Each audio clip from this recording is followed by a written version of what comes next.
what this is and what they're here for and what the procedure is. So the title of the talk today is The Social Architecture of Capitalism. It's going to be delivered by Ian. And over to you. Yeah, so in the last 30 years, economic inequality has significantly increased. People at the bottom struggle for food and shelter, while those at the top earn many years' worth of the average salary while they sleep. And the majority in the middle, we work hard, yet we lack savings, and we live our entire lives, quite literally, a few paychecks from destitution. Recently, I counted 5 people sleeping in shop doorways on the Cowley Road, and such a scene would be unthinkable 30 years ago. But homelessness is really just one visible, highly visible symptom of a much bigger social catastrophe. And things have got so bad that even mainstream discourse has shifted to reflect this new reality. Articles routinely tell us that millennials face low wages, poor quality jobs, high debt, worse economic outcomes compared to their parents. People now tend to accept that the political system is rigged by a rich elite. And even in the arch-conservative world of academic economics, it now talks about inequality, and that simply didn't happen 10 years ago. So for supporters of capitalism, both on the left and the right, this worsening situation poses something of a problem. Obviously, something has gone wrong, but what is it? So the Institute for Public Policy Research, which I know very little about, but I think it's a Blairite think tank based in the UK, issued a report on economic inequality in October. And this report presents, I'd say, a typically centrist response to the social crisis. The report surveys empirical data, paints the familiar depressing picture. The majority have almost no wealth, they're in debt. 5 million people earn less than £8 per hour. In contrast, the richest 10% own 50% of the nation's wealth. The majority of that wealth is unearned, since it's obtained not by supplying labour, but through the ownership of assets. So, what are the causes of such extreme income inequality, and why is it increasing? And this is the big question the report sets out to answer. And the authors give 5 reasons why inequality is increasing. First, housing. The rate of home ownership is falling. Second, capital. It's not equally owned, so profits are not equally distributed. Third, governments. They've decided to tax the wealthy less and less. Fourth, wages. They're too low, so people can't save and accumulate wealth. Fifth, demand for labour. It's decreasing due to automation. I won't waste my time explaining why all these reasons are essentially bunk. Instead, I'll simply state that they are mainly symptoms of increasing inequality and not causes of it. So the report completely fails to answer the question it poses. And I'm pleased to say, in a very, very smug way, this is exactly what I expected before reading it. I also expected, and was very happy to have my prejudice confirmed, that the report avoids any mention of workers and capitalists. There's plenty of talk about social stratification as defined by market research, but the report neglects to mention that capitalism is a system in which one economic class systematically exploits another. And it's economic exploitation, not housing, tax policies or low wages, that is the root cause of economic inequality that we see all around us. And in this talk, I want to make that claim as real as I can. I want to demonstrate how economic exploitation explains economic inequality, and therefore why most mainstream talk of inequality totally misses the point. So, in order for me to make that claim, I need a model of economic exploitation. That we immediately hit a problem. An economy consists of huge numbers of people interacting all the time. It's anarchic. So how can we construct an economic model that predicts the consequences of millions and millions of people interacting? Well, one good way to understand systems with huge numbers of degrees of freedom is to view them as randomizing machines that act to maximize entropy subject to constraints. And I'm going to explain that statement step by step with an example. So imagine we have a cocktail shaker full of millions of particles of sand. We shake the sand very vigorously so the particles bounce around. Then, at one instant of time, we measure the speed of every particle. So we get millions of individual speed measurements. We then plot a histogram of those speeds. We count how many particles have a speed between 0 and 1 metre a second, how many have a speed between 1 and 2 metres per second, and so on. So for every speed interval, we get a count of how many particles have that speed. And what we find is that most grains of sand move very slowly, or relatively slowly, and less grains move at higher speeds, and only a tiny number move really fast. And in the handout, the one before you, the top graph, is that histogram I've just described.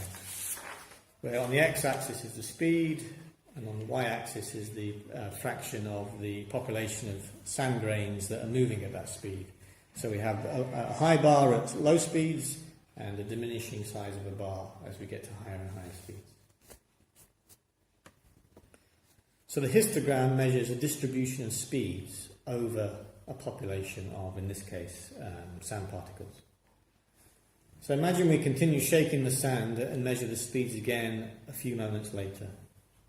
The speed of each individual grain will have changed. Slow grains may now be moving fast and vice versa. But the overall distribution of speeds hasn't changed. That histogram would look the same.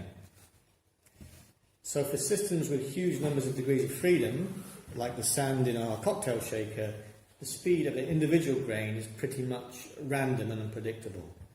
But in contrast, the overall distribution of speeds is very regular and seems to follow a simple law. And in this example, we get what's called a negative exponential distribution. So why is this? Why does micro-level randomness generate macro-level regularity? So when we shake the sand, we're introducing kinetic energy into the system. A head-on collision between two particles would lower the speed of both. But the particle gets a speed boost if it gets hit from behind, for example. So shaking randomly transfers energy between these particles. And most of the time, any speed gains from one collision are quickly lost in the next. And that's why most particles have a low speed.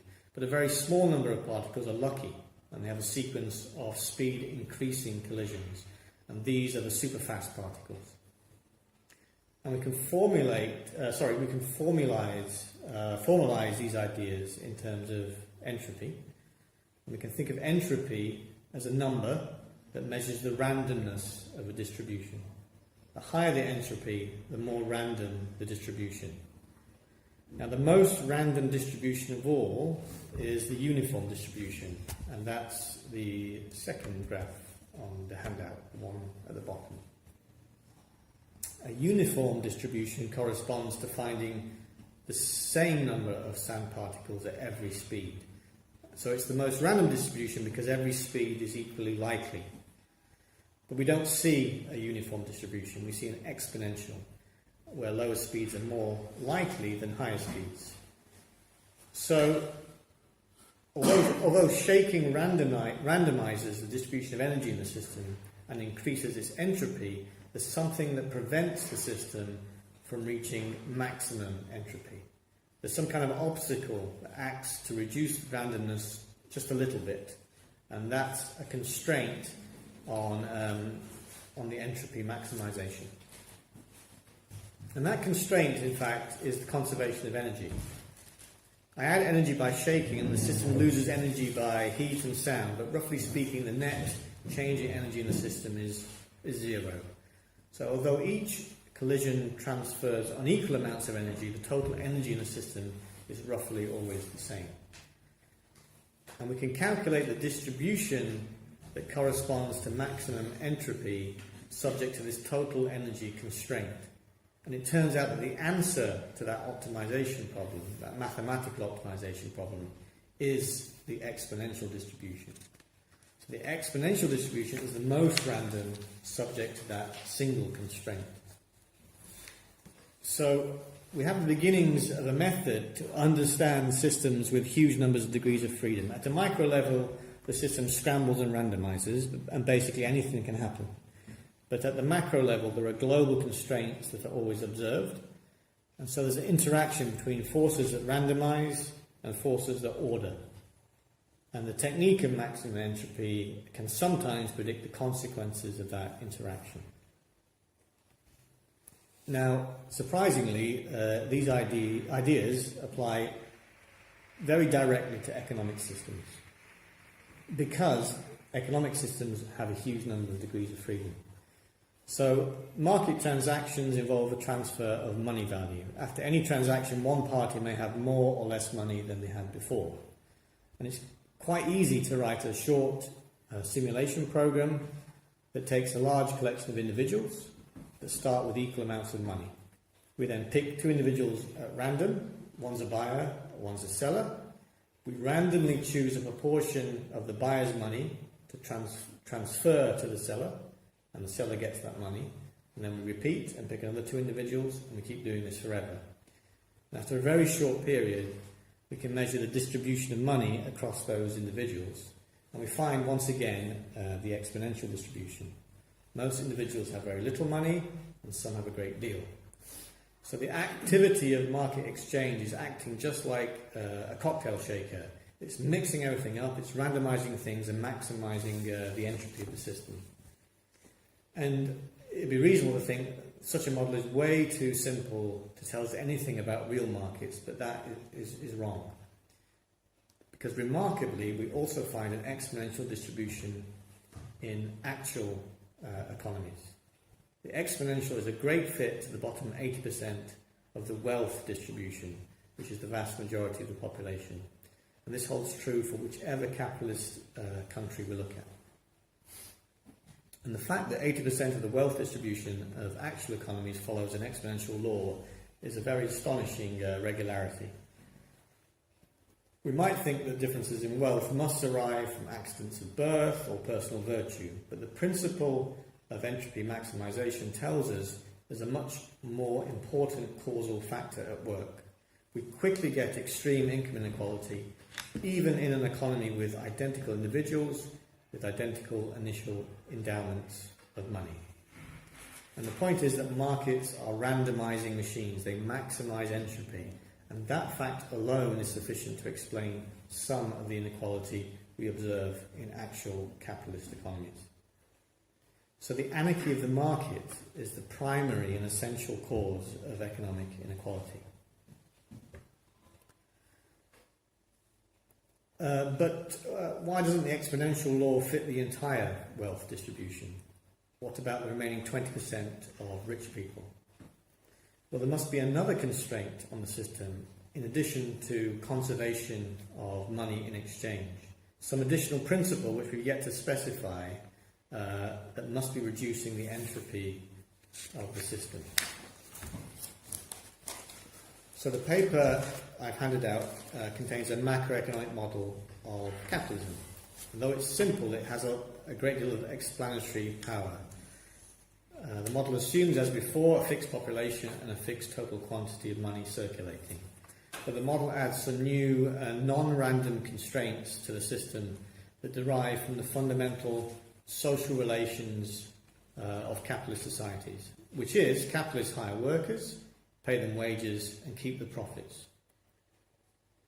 Now, an individual in this model at any time is in one of three states, either unemployed, working for another person, or an employer. And money flows in new ways in virtue of this wage system.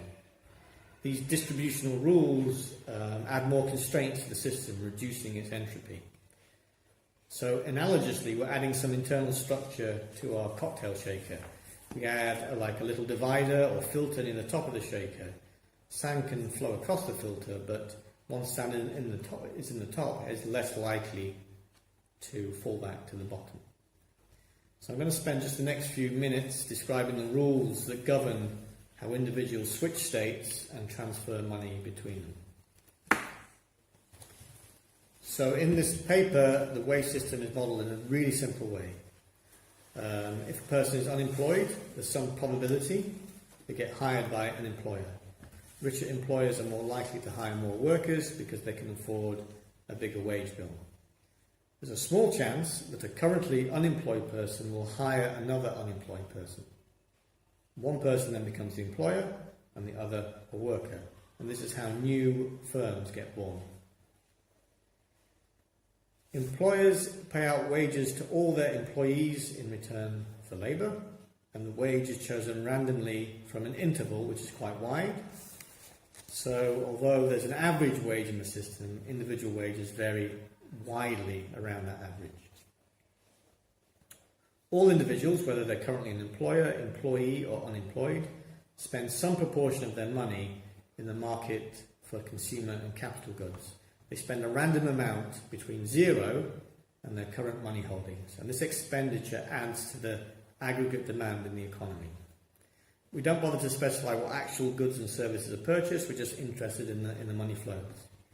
And when workers spend, we assume they're buying consumption goods. When employers spend, we assume they're buying both consumption goods for themselves and capital goods for their firm.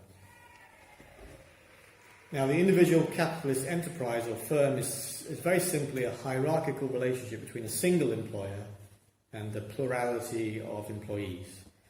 Each worker supplies labour that adds value to the firm's product. How much value do they add? Well, we don't bother saying. We just care about macro level constraints. We simply assume that any individual worker must add value somewhere between absolutely nothing and the current level of aggregate demand in the market. So some work might be useless and harm the firm's revenue, and some work might be super valuable. And at this micro level, anything can happen, subject to the hard constraint that no worker can possibly generate more revenue than the available purchasing power. So workers generate income for their employers, the employers pay wages, and any residual income is their profit. No one gets fired if the employer can pay its total wage bill, otherwise the firm's workforce is reduced to a size that it can afford to pay. So for example, if a firm needs to fire 10 workers, then 10 are chosen randomly to be fired. So firms that fail to make a profit will shed workers. Conversely, firms that make lots of profits will tend to hire more workers. If a firm fires all its workers, then it's dissolved. And this is how firms eventually die and cease trading. And that's it. The model encodes some very basic facts about the social relations of production. And these social relations constrain the system, which is otherwise free to evolve pretty much randomly. Solving the maximum entropy problem for this model is very difficult. So instead we simulate the system and just observe the distributions that get generated. So the paper describes a simulation model where we repeatedly apply update rules to many thousands of individuals. And running the program is just like shaking the cocktail mixer. The simulation begins with a population with equal amounts of money and who are all unemployed. Then the individuals randomly bounce around, exchanging money, getting hired and fired, forming new firms, and so on, all within the constraints of this wage system and the conservation of money. What does the model predict? What happens? So if you turn to page 599 of the paper, I plot the distribution of individuals between economic classes. That's employers, workers, and unemployed. Unemployed, not really a class in the Marxist sense. Now, these distributions turn out to be normally distributed, the well-known bell curve. So remember that over time, individuals can change class. A worker might get fired, hired again, start a new firm, become a small capitalist. Firms can fail and capitalists can rejoin the ranks of the workers.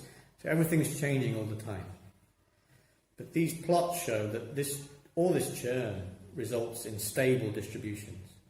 The proportion of the population in each class fluctuates around definite mean values.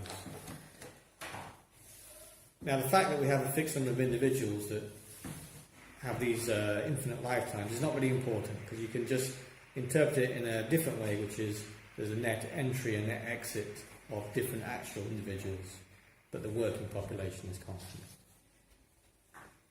Now what these plots show is, so what we can see is about 71% of the population are workers, 12% are capitalists, and 16% are unemployed.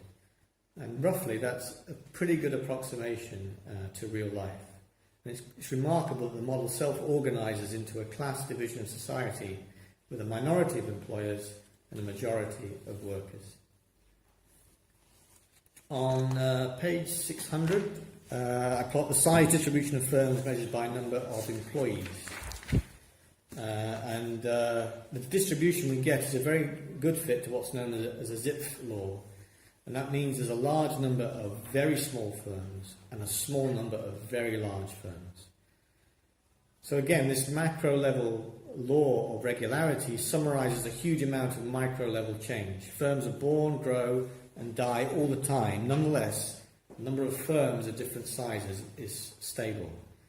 And remarkably, the firm size distribution in actual capitalist economies is also a Zipf distribution. On page 601, we plot the distribution of the growth rates of firms, measured either in terms of increase or decrease in sales or number of employees.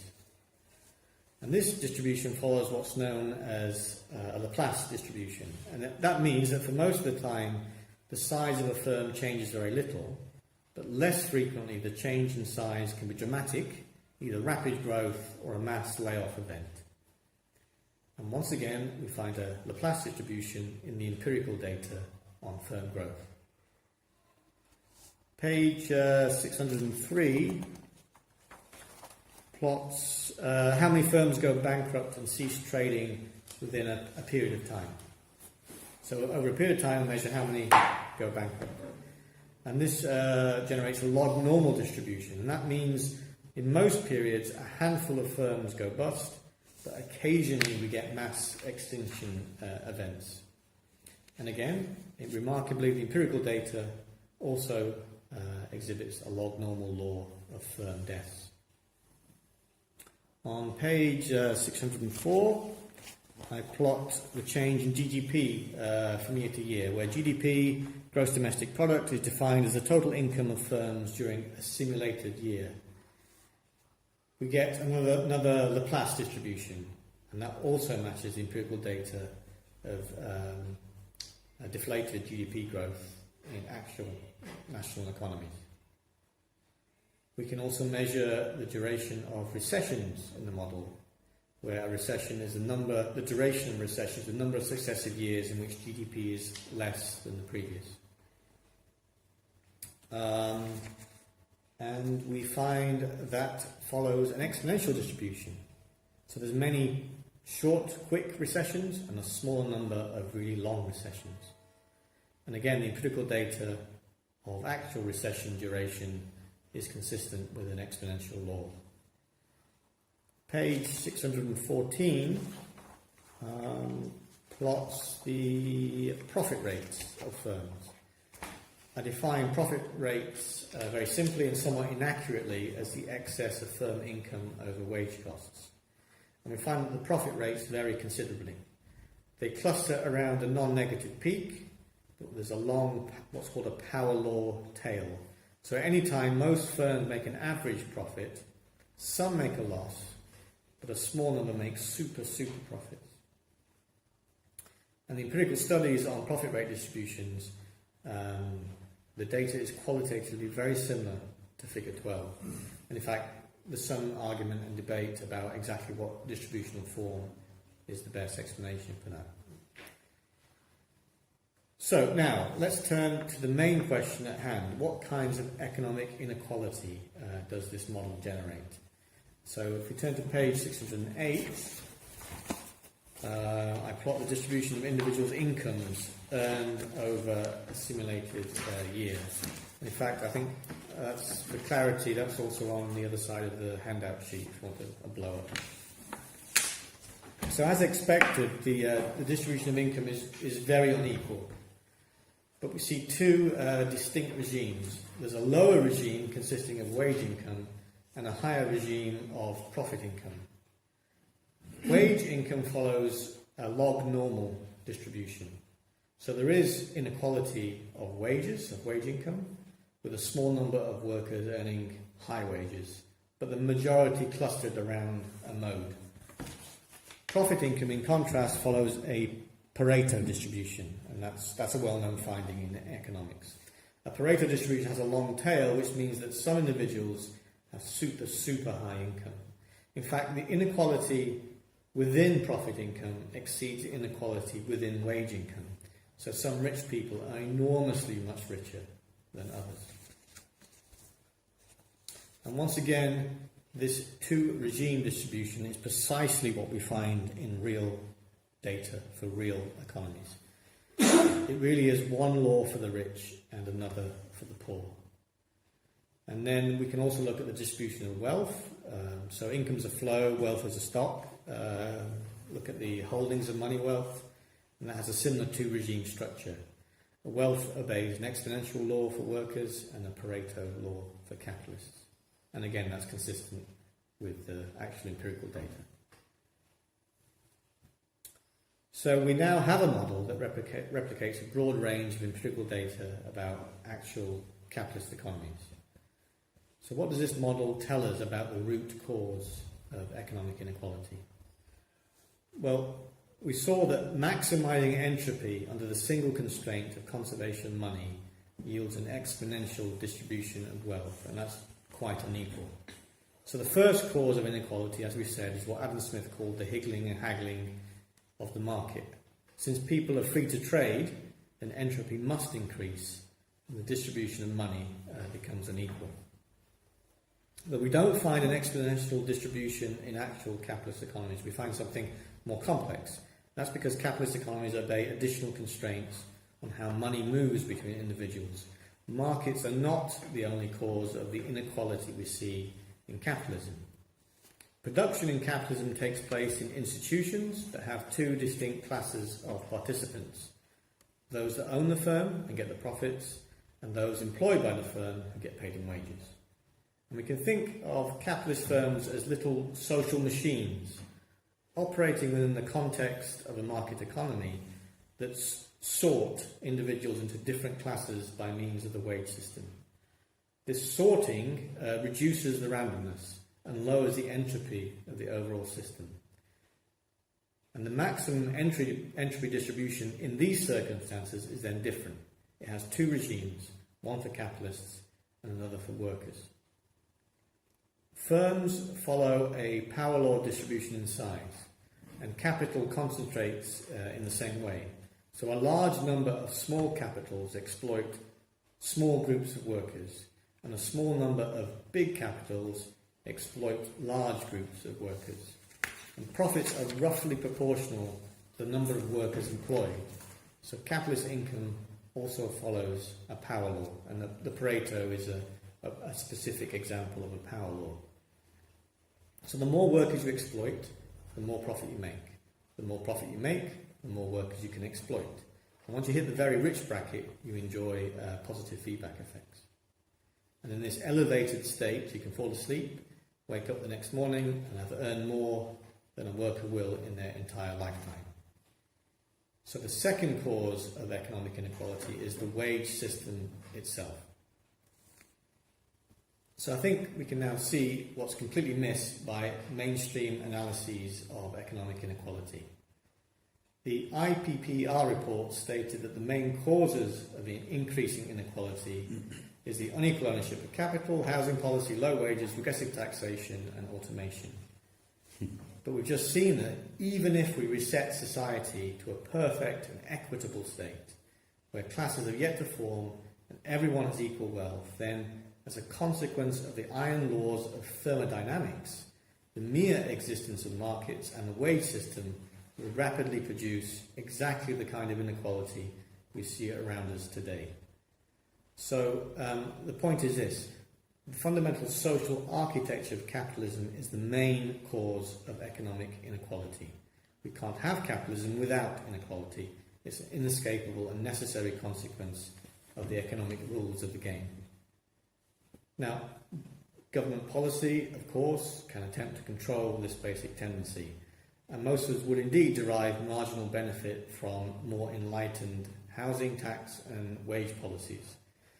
But such piecemeal reforms are, in a sense, plaster on a gaping wound. And since the rich capture democratic institutions, even such mild reforms are easily swept aside. And we've seen a collection of post-war policies that controlled economic inequality ditched in the last 30 years, and that's why things have got even worse. Extreme economic inequality, it causes untold misery. At the top, excessive and wasteful hyperconsumption. At the bottom, countless everyday struggles to live a dignified life. And decades of political reforms have not produced a fair and equitable society, and they never will. And it's hopelessly utopian to think that they could. So, getting serious about economic inequality requires thinking about the fundamentals, and that's the wage system, where one class systematically exploits another. And we need much less talk about inequality and much more talk about exploitation.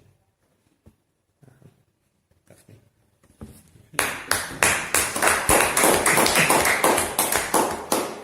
Thanks very much, Ian. Questions?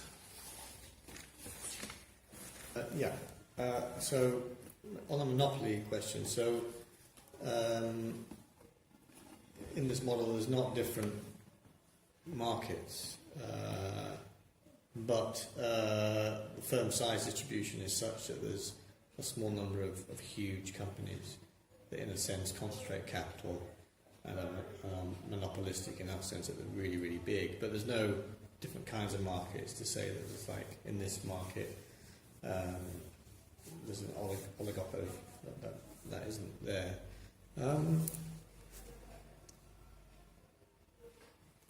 So the non-absurd consequences of the model. I mean, when I wrote this, I was completely just a computer scientist, not an economist. And so I had all the breezy naivety of someone just writing what they thought was a good idea, and then showed it to economists, and I don't wish to blow my own trumpet, but they just couldn't believe it. They couldn't believe how much empirical data could be generated by such a simple set of assumptions. Those that cared, more on the heterodox side of things, they were actually really bowled over. And I was thinking, well, why are you? Because to me it was slightly obvious. I think that's simply because of the very different intellectual traditions that exist in economics compared to other sciences. It's a little bit of a cul-de-sac, economics as a science. It's kind of protected itself, and a bit like marsupials has become sort of weak and a bit rubbish. So when a super rabbit such as me is introduced into the ecosystem, I can take over a little bit. But obviously I didn't really, because they don't want to hear this stuff really, the mainstream economists. But the point is, although this model is far from perfect, and the matched empirical data is essentially qualitative, it's great, but it's qualitative, so it'd be a huge entire research program to fully push it through. Nonetheless, it's better than not absurd. It's actually surprisingly good. And the reason it's surprisingly good is because it comes from a totally different tradition of the way of understanding economics. And that's, I would say it's essentially a Marxist tradition, just with a few more bells and whistles of technical things that have evolved over the past, since Marx wrote. Anyway, so the idea of taking a similar approach to the world economy, where there's lots of different nations, is a really good idea, and it would require introducing some very simple notions of what abstractly constitutes a nation state, and the exchange between nations, and probably taxation. I think you probably necessarily need that, and different currencies. But you want to choose the very smallest number of things to start getting that going.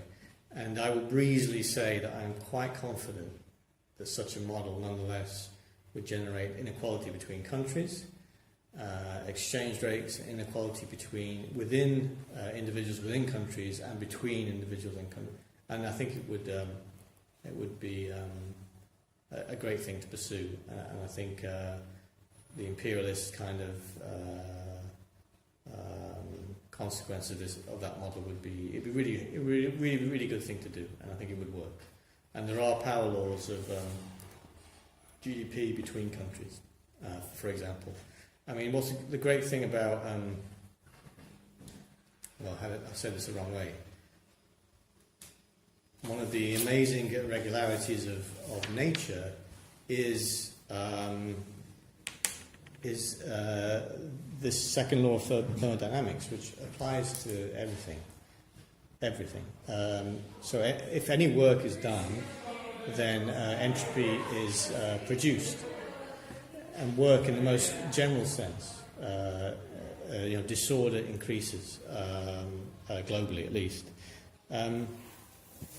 So that's one of the important points, which I think is important for socialists and communists about thinking about post-capitalist economic organisation, is that you can't get rid of entropy production in a social sense unless you stop work being done, unless you stop moving. I mean, if you reduce the temperature of something, so all the molecules just freeze and don't move anymore, then entropy isn't produced.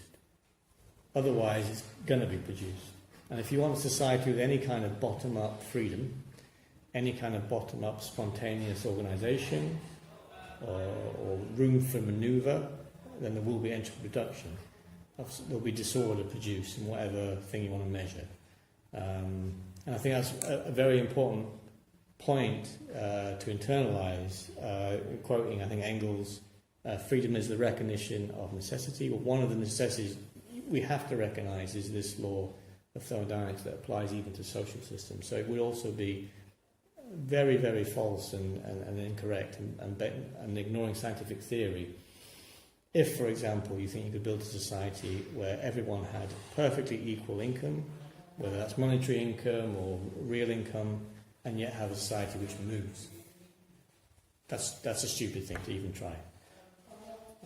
Forget about that. But what you might want to say is, what kind of distribution of income or wealth would we like to see? There's going to be some distribution. It won't be a degenerate distribution where everyone has exactly the same. It has to be a distribution because we want movement in our society. We want change, bottom-up change. And I would suggest that what we want is a normal distribution. We want a Gaussian of income and wealth. Now, the variance of that Gaussian, how wide the distribution is a parameter. What I want to say is that everyone should cluster around the average, and neither the exponential nor the Pareto distribution, anything like that at all. So that's another thing which I find important, is that in terms of post-capitalist kind of society, what kind of distribution do we want? I think it's a reasonable thing. We'd like a normal distribution. If we want a normal distribution, what kinds of constraints on the system would we need to allow freedom of movement in the most general sense, freedom to do stuff, and yet have that normal distribution as an outcome, and have mechanisms in the economy that can control the dispersion of that normal distribution. If it was very, very wide, it's very unequal. We want to have some way of controlling that as a constraint on the system. So I think it's very generative in that sense to start thinking about economics in that way. In the interest of being brief, is it random or is it not? Is it random or is it not? I mean, surely good people, clever people do clever things and manoeuvre through the rules of the game and get rewarded for their cleverness. Well, I forget the guy who first did this, but one of the very earliest things about the application of statistics to social systems was the regularity in suicides per year. Maybe someone else can remember the name of the scientist who first did that. Anyway, he looked at deaths per year, amazing regularity in the distribution of suicides per year. And that is perhaps the best example of where it's obviously a conscious, willful decision that's not random, the decision to commit suicide. Nonetheless, in the aggregate, there's this amazing statistical regularity. And I think the point is, of course, some people can manoeuvre and make decisions and get good outcomes in the market, in their wages, in their allocation of capital. But their ability, an individual's ability to control the environment in which they operate is actually vastly inflated in our consciousness. We can hardly control our circumstances at all. We are simply like a grain of sand being thrown around by external forces. If we do well, we might put it down to being clever. It's like we rationalise after the fact. And there might be some people who do manage to have a nice set of circumstances which they can control. But for most of us, if there's another Ian who's just like me, he may have been like utterly destitute, or may have been a super rich capitalist, not even talking to you now. You know, the same Ian or the same Zed. It's accidental luck. We don't have any control really, and that's why these maximum entropy modelling works. We're individuals, we don't have any control really. We might think we do, but we don't really. So the conservation of money issue, I think, yes, money isn't really conserved. The total monetary values, credit relations, there's printing of money, there's quantitative easing. That would change some of the distributions. If we had a national central bank that was flooding money to the capitalists, it would distort things and so on and so forth. So that's true, but these distributions are very robust to those kinds of tweaks to the system. Would it make a difference, sorry to ask, stick in with the question, would it make a difference if you say rule that money must be spent in a year or it's invalidated? Money can't be saved beyond very limited extent. Well, I think it's a great question. And my initial answer is, oh my God, it'll only take a couple of hours to just change the model, add that rule and see what happens. And the sad thing is I never have the time to do these things. But yeah, you have a toy to play with this kind of stuff. So yes, the model does generate cycles, endogenous cycles, and I think the reason is very similar, but in a probabilistic way to, I don't know if anyone knows Richard Goodwin's model of wage and profit cycles, where it's based on predator-prey equations, Lopter-Volterra equations. So you may have seen the foxes and rabbits simulation. The rabbits breed, there's more rabbits, the foxes eat the rabbits, there's more foxes, there's too many foxes, so there's not enough food for the foxes, so the fox population drops and the rabbit. So you get these cycles of increasing waves of foxes and rabbits as they kind of eat each other. And that does actually apply to the wage kind of profit cycle, is that if capitalists take too much profit from the workers, there's less demand in the economy from the workers, and they can sell less, their profits drop, and it kind of goes back and forth like that. And there's something going on exactly like that in this model implicitly.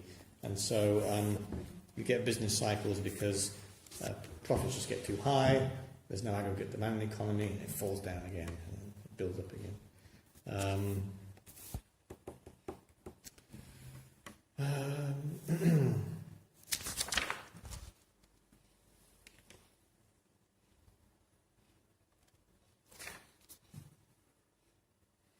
And I think I've actually made most of the points I want to make. I just want to finish by saying it is in a sense progress that people do talk about inequality more generally than they did 10, 20 years ago, only because inequality's got worse. And I can honestly say, when I wrote this, no one outside of left-wing circles, no one in mainstream, in economics, did talk about it at all. So that is a definite change.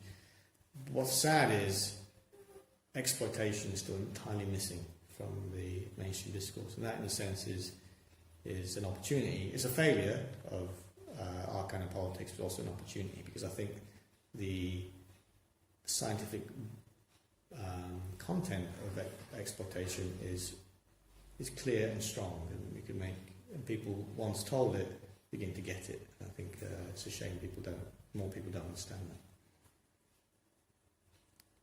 Thank you. Thanks very much. My pleasure.